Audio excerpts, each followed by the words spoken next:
tout de suite.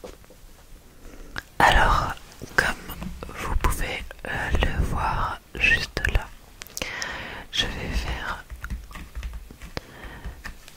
Vous avez un close-up du coup sur le livre et je vais vous le lire. Alors, vous n'allez pas forcément entendre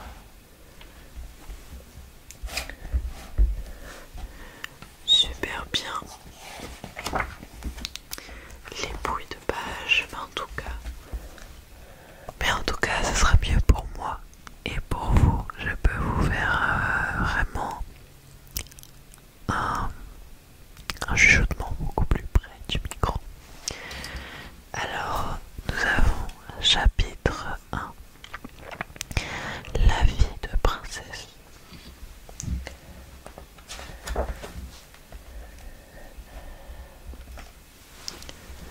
Donc là, je me dis au moins que vous pouvez voir aussi toutes les belles pages du livre. Voilà, on commence maintenant. La vie de princesse.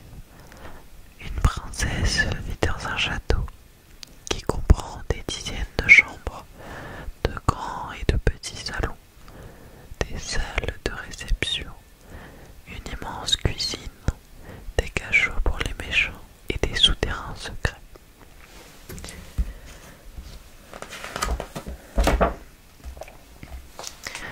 Une princesse a pour parents un roi et une reine. Ce sont des gens très importants qui règnent sur un royaume. Les habitants du royaume sont les sujets des souverains. Vous pouvez voir juste ici la reine et là le roi. Une princesse n'est pas élevée par ses parents, mais par une gouvernante qui ne la quitte pas, de sa naissance à son mariage. Elle lui apprend son rôle de princesse, veille sur son éducation et la conseille dans le choix de ses tenues vestimentaires. La princesse est entourée d'une équipe de professeurs et d'un conseiller chargé de son éducation. Nuit et jour, elle est protégée par un garde du corps prêt à donner sa vie pour sauver celle de sa princesse. Le conseiller, le garde du corps, le professeur d'histoire, le professeur de maintien, le professeur de chant, le professeur de danse et le médecin personnel évidemment.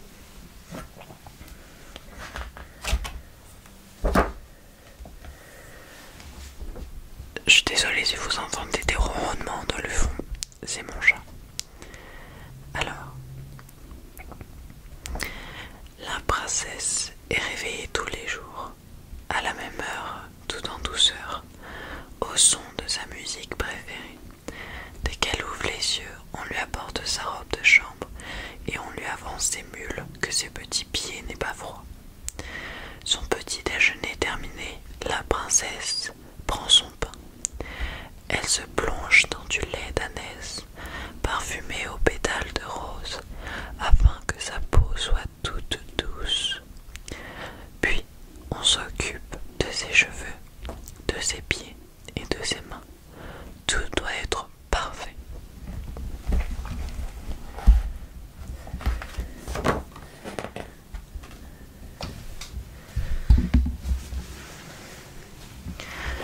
La princesse se rend ensuite dans son dressing pour s'habiller.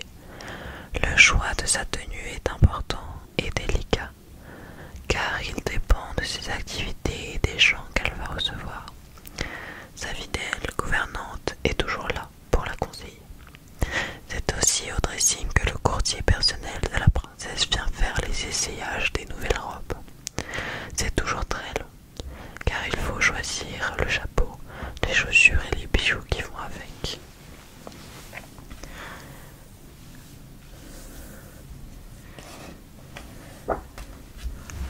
Une fois habillée, la princesse peut commencer ses activités de la journée, qui sont nombreuses. Régulièrement, elle prend des cours de danse avec le meilleur professeur du royaume. Elle doit savoir valser avec ses robes de bal sans tomber.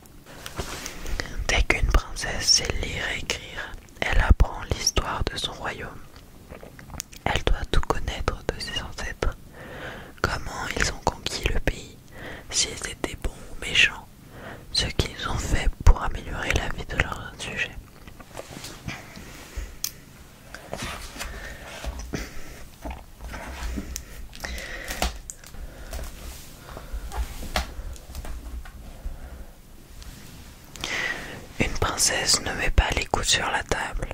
En attendant le plat suivant, elle place ses mains de chaque côté de son assiette. Une princesse ne prend pas ses couverts à pleines mains, mais avec élégance, en essayant de ne pas éclabousser la nappe avec la sauce en coupant sa viande. Une princesse porte ses aliments à sa bouche en restant bien droite. Finalement, une princesse se tient à table de la même manière que tous les gens bien élevés. Pour avoir une allure très royale, une princesse doit marcher le ventre rentré, la poitrine en avant et la tête bien droite. Pour cela, elle s'entraîne à avancer avec des livres sur la tête, ce qui l'oblige à regarder droit devant.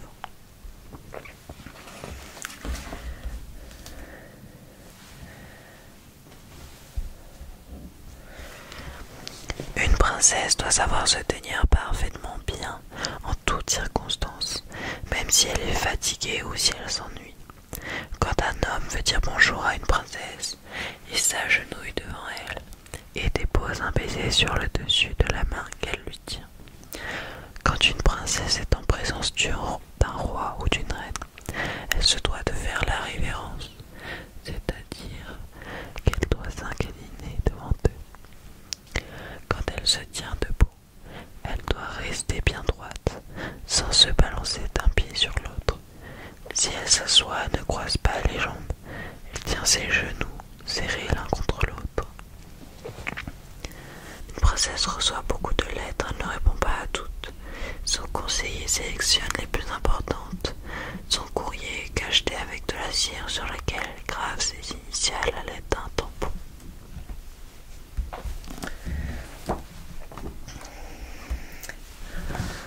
Elle accompagne le roi et la reine dans leurs déplacements à travers le royaume, mais très souvent elle se rend seule avec sa gouvernante et son garde du corps auprès de ses sujets pour distribuer de la nourriture aux plus pauvres. Une princesse visite les hôpitaux. Elle s'arrête auprès de tous les malades. Elle les écoute, leur dit un mot gentil et leur apporte un peu de réconfort.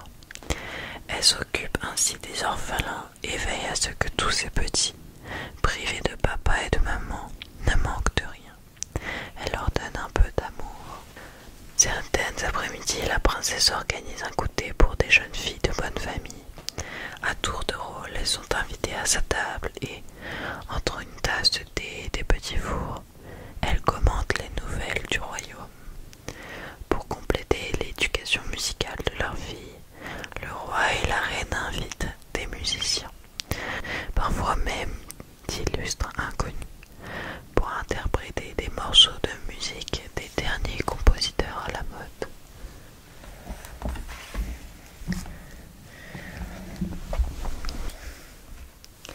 Une princesse a plusieurs carrosses à sa disposition. Les plus beaux sont réservés pour les défilés et les grandes fêtes ou pour les déplacements dans le royaume voisin. Les plus simples sont utilisés pour parcourir le pays. Lors de chaque déplacement en carrosse, la princesse est accompagnée de son fidèle garde du corps, de 2 ou 3 laquais qui surveillent les alentours et s'installent à l'arrière du carrosse et d'un cocher qui conduit les chevaux. Lorsque leur fille est en âge de se marier, le roi et la reine organisent un grand bal où sont conviés les rois, les reines, les princes et les princesses du monde entier. Tous les invités sont présentés à la jeune princesse. Pour ce grand jour, la princesse porte une robe somptueuse et de superbes bijoux. Elle doit être la plus belle, car c'est elle qui ouvre le bal au bras d'un prince qu'elle choisit parmi tous ceux qui s'inclinent devant elle.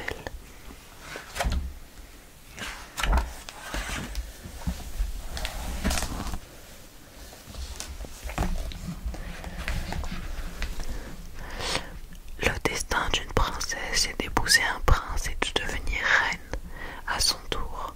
Le jour de ses noces est un événement important pour le royaume. La fête dure plusieurs jours et le peuple se rassemble devant le château pour l'acclamer.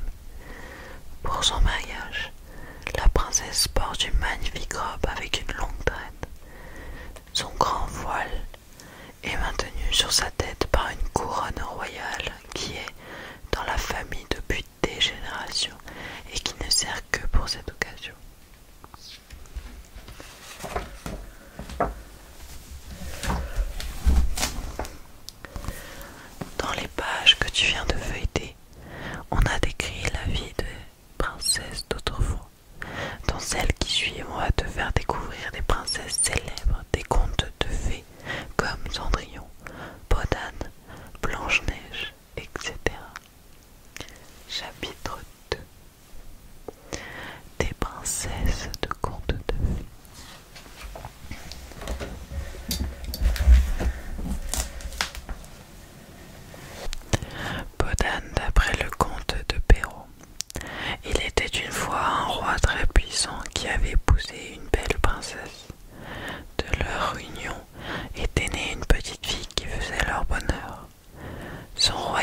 sa richesse venait d'un âne.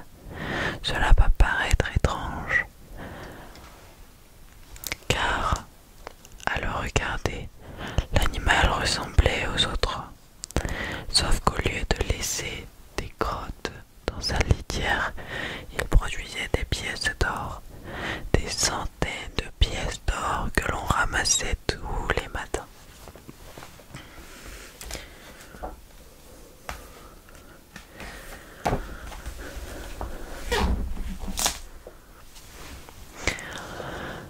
Mais ce bonheur s'assombrit le jour où la reine attrapa une vilaine maladie qui la vit dépérir malgré les remèdes des plus grands médecins et l'intervention des fées.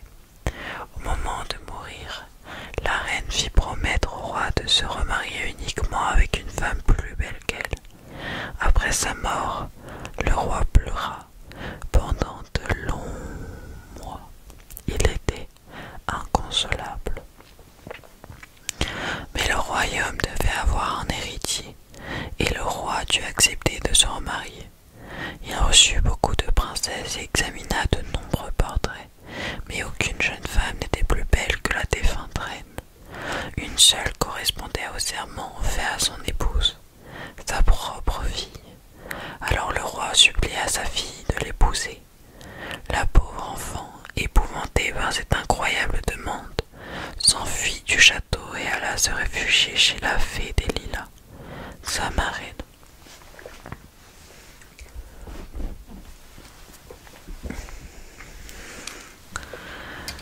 La fée la consola, lui affirmant qu'elle ne se marierait pas avec son père, mais qu'au lieu de s'opposer à lui, il fallait lui faire croire qu'il pourrait l'épouser à condition de lui offrir une robe couleur du temps.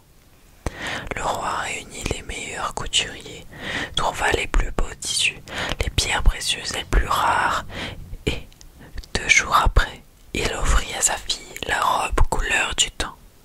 Désespérée, elle demanda à son père une robe couleur de lune, puis une couleur du soleil. Chaque fois, le roi réussissait, car il n'avait qu'une hâte, se marier. Mais ce mariage était impossible, et la fée, furieuse de l'entêtement du roi, fit à sa filleule une dernière suggestion. Demande à ton père la peau de l'âne qu'il aime tant.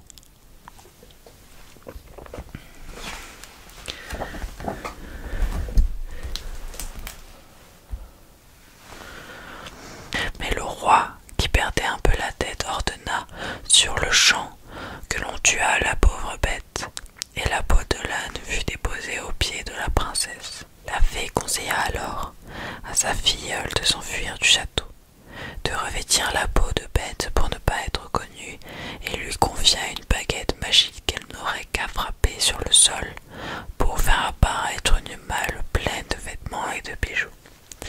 La princesse trouva du travail dans une ferme d'un pays voisin. Elle s'occupait des dindons et des cochons et gardait des moutons. Elle s'était recouverte de poussière pour être encore plus laide sous sa peau de bête. Elle était si hideuse que tout le monde l'appelait Podane. Elle logeait dans une petite cabane en bois au fond d'une cour. Un jour de fête, Podane, pour se distraire un peu, revêtit sa robe couleur de soleil et mit ses plus beaux bijoux. Un prince qui passait par là l'aperçut à travers la fenêtre. Il n'avait jamais vu de créature aussi belle et aussi richement vêtue. Il en tomba immédiatement fou amoureux.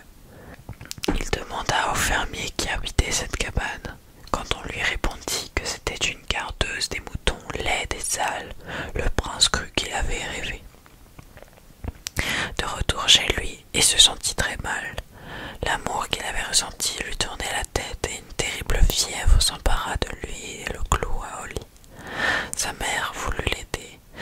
Le prince demanda alors d'une voix très faible: « Je souhaite que Podane me fasse un gâteau. »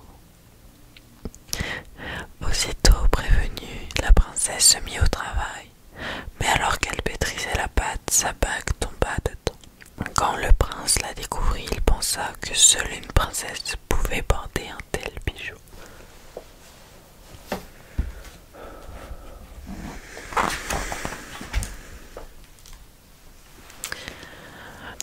Le prince se mit à sa recherche.